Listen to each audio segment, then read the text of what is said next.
At night, when the other engines are tucked away in their sheds, you can still hear the faraway call of an engine's whistle and the clickety-clack of train wheels turning. This is the sound of the mail train. One train is pulled by Thomas and the other by Percy, as the loads are too heavy for one engine to do the work alone. The mail is loaded into freight cars at the harbors, and the engines pull their trains through the silent stations, delivering their precious loads.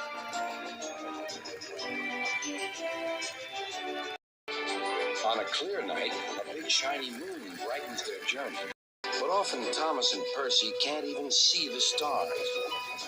But whatever the weather, lamps along the track always light their way. One night, Percy was waiting at the junction. The main line train was late. At last, Henry arrived. "Sorry," he puffed. "The mail boat from the mainland was delayed."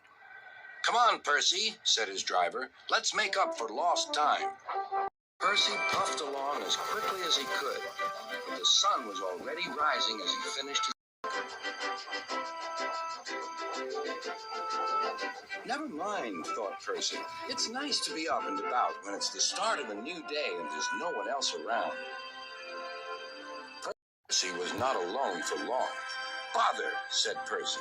"It's that dizzy thing, Harold." "Good morning," whirred Harold. "I always said railways were out of date, but you're so slow with the mail.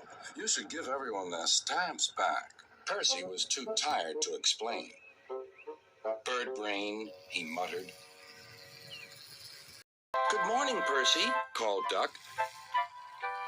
"You're up early this morning." "No, you're wrong," sighed Percy. "I'm back, tired and late." He rolled into the shed and fell asleep almost before his buffers touched the bar.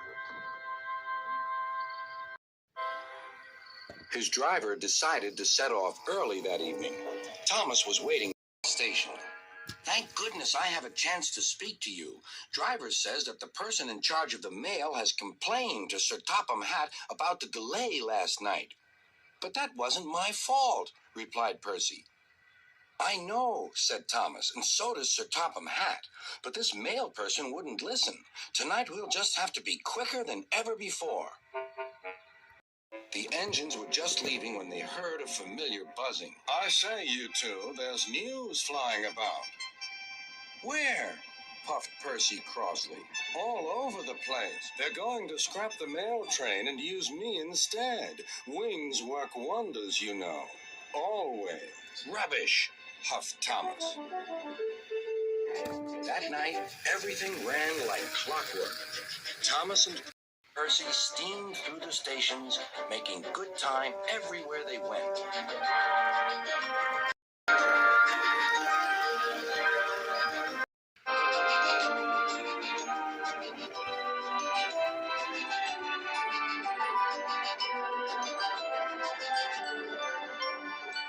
At a station, Thomas noticed a man looking cold and worried.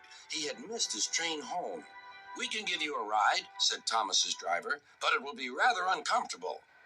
"Thank you," said the man. "Anything's better than sitting here."